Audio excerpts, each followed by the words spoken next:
Hi, my name is Grace, and today I'm going to be showing you guys how to make boba. I don't know about you guys, but I absolutely love boba drinks. I go to them everywhere, so I thought, why not just make it myself, because it's cheap, it's easy, and it's fun. So today I'm going to be showing you guys how I like to do that. So first I'm going to show you guys what I use. This is a super easy recipe, so that means it's doable for all ages and all kinds of households. So the first thing that you need is water. You're going to be using about 4 tablespoons of it. I've already put it in here because that just makes my prep so much easier.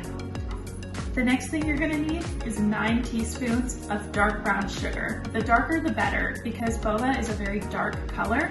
So you can really use all kinds, but I highly recommend dark brown sugar to make it as authentic as possible. And finally, you are going to need tapioca starch. Okay, so first you're going to start off over the stove. What you're going to need is a medium-sized pan or pot and a nice spatula. I like to use one that has a very firm top because I find it's easier to stir the boba once it gets thickened as opposed to one that's a little bit more flimsy.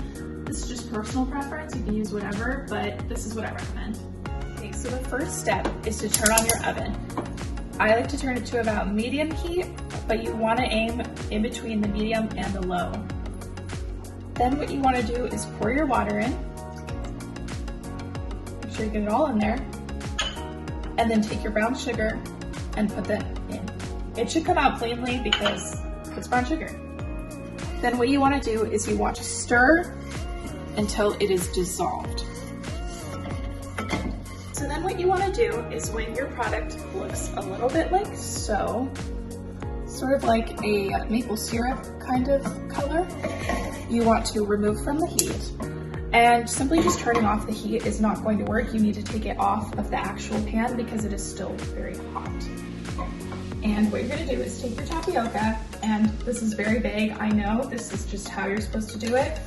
Take a big heaping spoonful of it and pour it in. And what you want to do from there is stir it really fast. Your goal is to get out all of the lumps because nobody wants lumpy boba. All right, so now that you've kind of have them combined, you're going to turn the heat back on to the medium, and your goal is to try to make it as thick as you can. So you keep stirring so that way it doesn't get stuck to your pan, but it allows it to kind of have that movement so it can become thicker. And you're just gonna keep doing this. It's gonna give you an arm workout, but then, hey, you kind of earned your boba. That's how I like to see it. So just keep stirring. Not even a minute of stirring, and it is already starting to thicken like this. Look at that, isn't that crazy? I absolutely love cooking because you can just see things transform.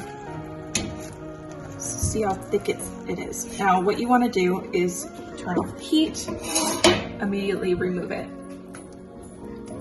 Now what I have already done is pre-prepped a bowl like so with some tapioca starch. I'm going to add a little bit more.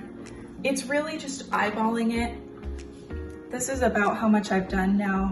This is pretty good. Then what you want to do is take this sticky, beautiful sugar product and you want to try to scoop out as much out of the bowl as you can. And this is where having that thick spatula really comes in handy because you can just scoop it right out. Like so. Just taking my spoon that I used for the starch and just scooping up all the little end bits that the spatula can get. So I have managed to successfully put all of the sticky tapioca starch into this big bowl of starch. It should kind of look something like this. And what you're gonna do now is you're gonna stir it. And now I know this looks like a lot of tapioca starch, but once we're done stirring, there should be hardly any left. And you really want to just incorporate the sticky with the flour. So just keep stirring until you feel like it's fully combined. So if you find that yours is having a little bit of trouble combining like mine is, That's super easy. You just take a little teaspoon of water and you're just gonna slowly kind of pour it on. I'm not even doing probably the whole teaspoon. It's really all just about eyeing it. Okay, so now your product is done and it should look kind of like this. You want that light brown color. What you're gonna do is take it out of the bowl, set it to the side, take a little spoonful of tapioca starch and put it on to a countertop or a hard surface that you are wanting to get a little messy. And then what you wanna do is you're gonna just start kneading this with your hands, like so. It's gonna be warm, so just be prepared that it might be a little hot for your hands, but just wanna keep kneading it like you would a bread dough or anything else of that texture. All right, so once you are done kneading your dough, it should look somewhat like this. This is a pretty small version. This will feed about 4 people though, so keep that in mind. You're gonna take a sharp knife, I just like to use this big knife, and cut it in half.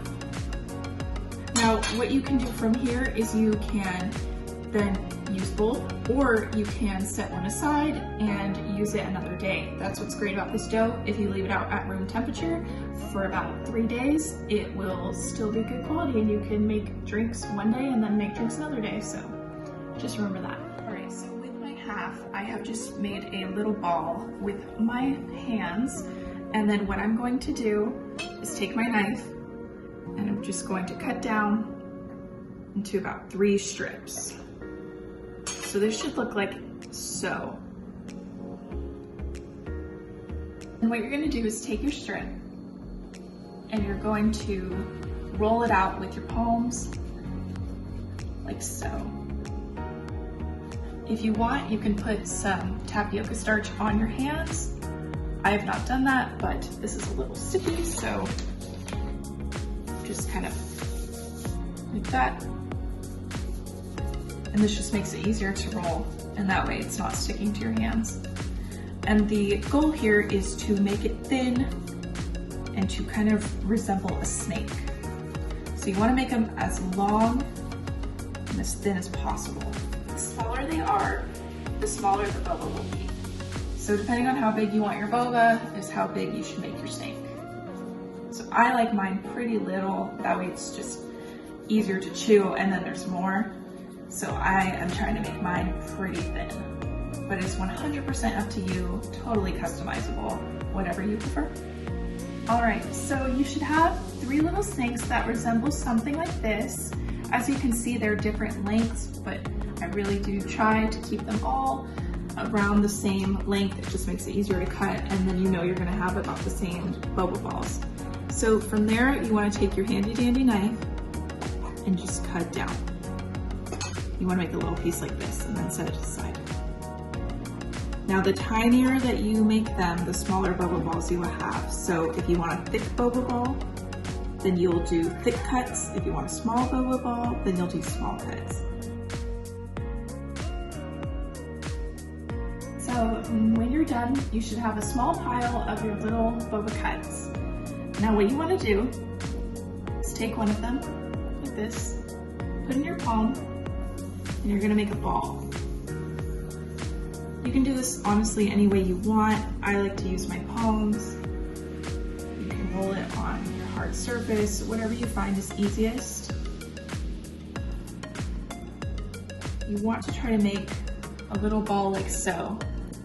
Now, obviously, when you go to a boba tea shop, most of the time, they do have a machine if their boba is homemade or they buy it prepackaged.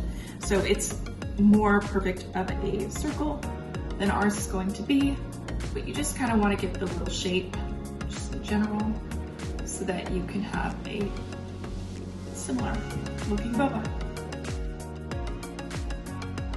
Alright, so I've just finished rolling all of these by hand. Yes, your hands are going to be a little red and a little sore, but that means you're doing a good job, so that's totally normal. Now I have my little boba balls, and as you can see, they're about the same size. Be proud of yourself, you've made it this far. We're gonna move on to our next step. I just have a big pot of water boiling, and I filled it up about halfway. And we are going to now start cooking our boba. So I've put all my boba into a little container, and you just pour it, make sure it doesn't hit you. A few pieces left. And then what you want to do is take a spoon like so and stir. And you want to keep stirring until your boba starts floating to the top. All right, so about after 1 minute, you see that your boba is starting to come up to the surface. And what you're going to do is stop stirring, and you're going to keep it boiling and set the timer for 20 minutes. My timer just went off, so I am going to turn off the heat, and as you guys can see, the boba balls have expanded, which is why you want to make them as small as possible when you roll them. And then I'm going to remove it off of the heat, take the cover, turn it over, and set the timer for another 20 minutes. Just strained it, and this is my boba. Look at that. It should look something like this. Now, depending on what kind of brown sugar you used, it may be darker, it may be lighter, but as long as you have this texture, you are good. So now I'm just going to show you guys the last step. Let's get started. So for the final step, I'm going to turn the oven back on, put it on about medium heat. Now I've taken 1/4 cup of the leftover brown sugar I had, and I'm just going to pour it on to my pan. And then I'm taking that same spoon I used, and I'm going to just kind of pat it down gently. And the goal of this is actually just to kind of warm up the brown sugar and not to melt it, because that is not our intention. So just leave it there for about 20 seconds. You're gonna take your strained boba, and you're going to pour it onto this brown sugar.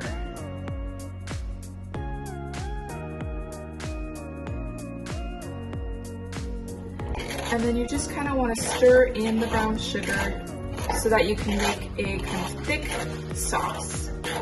For our final step, we are going to assemble the drinks. All right, so the first step to assembling your drink is taking a spoonful of your boba. Look at that, oh my gosh, it turned out beautiful. And you're gonna put it in, I did about 2 spoonfuls.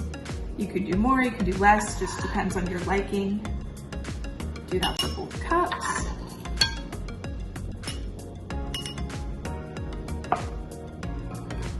And then you're going to take your ice cubes, put a few in. You don't have to do this, I just like to have cold tea. And then take your tea, I chose Thai tea, and you're going to pour that in.